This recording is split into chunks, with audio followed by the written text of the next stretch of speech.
came here this morning, I was thinking about what I wanted to say.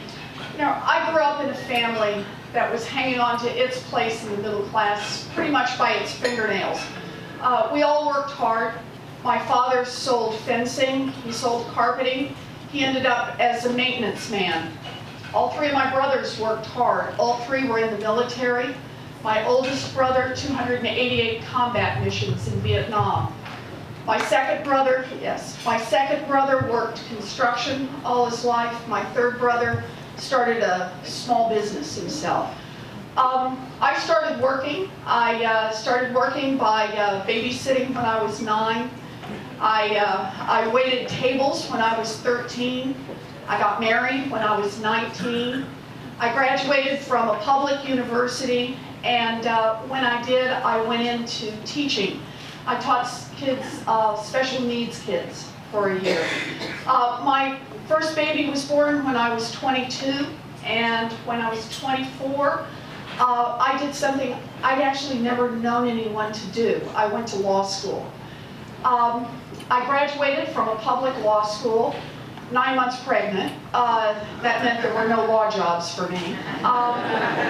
But you know, it is about the spirit you give it. I took the bar anyway. I hung out a shingle in front of my house and practiced law out of my living room. I quickly went back, though, to my first love, and that's teaching. And I taught at a series of law schools. I teach the money courses, contracts, commercial law, finance, bankruptcy, and I've taught it at 6 different universities. Nearly 20 years ago, I had an amazing invitation, and that was to come here to teach at Harvard Law School. A wonderful opportunity because my husband's family is from Massachusetts, and also a wonderful opportunity to be able to talk about the issues that I had been working on about middle-class families. But I think of it this way: a maintenance man's daughter to a fancy pants professor at Harvard Law School. America is a great country.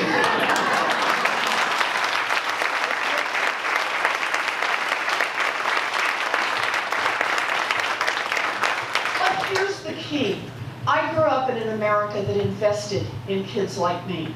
I grew up in an America that believed that what we needed to do was to continue to create opportunities for kids just like me. You know, we came out of the Great Depression, and we put in basic rules for financial security. We also spent the next 50 years building America's middle class. We invested in public education from kindergarten through graduate school. We invested in student loans where principal would be forgiven if kids went into math and science and public education teaching, as I did. We invested in roads and bridges so that those who had an idea and wanted to manufacture something could get their goods to market. We invested in mass transit so that workers could get to those places. We invested in energy. We invested in the things it would take for us to build a future, and that's exactly what happened. When you look at the numbers coming out of the Great Depression, year after year after year for more than half a century, America's gross national product increased, and so did America's family income. It went up, it went up, it went up. And then, about a generation ago, we lost our way. We turned away from the notion of investing in our future and instead followed the idea of, I got mine, and to heck with you. You are not my problem. We turned away from that, and what we did is we got richer as a country. There was more wealth created here, but what families got, what hard-working families got, flattened out.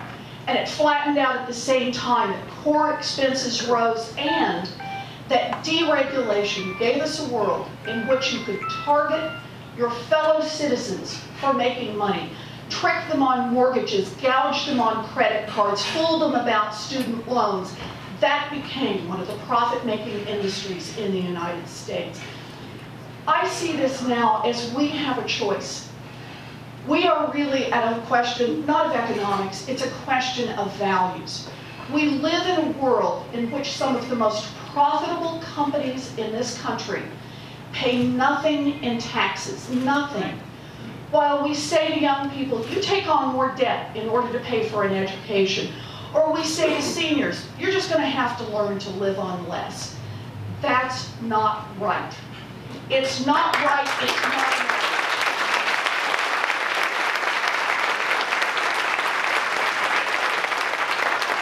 So here's how I see this. We have a choice, and the choice is going to be the kind of America we want. This election right here in Massachusetts will be the election that will show what kind of America we want to be. Are we an America that says the government is organized for those who can hire an army of lobbyists, an army of lawyers to protect those who've already made it? Or are we an America that invests in our future so the next kid can make it, and the kid after that, and the kid after that? That's what this election will be about. I believe some fights are worth having. And I'm going to get out there and I'm going to fight for America's working families.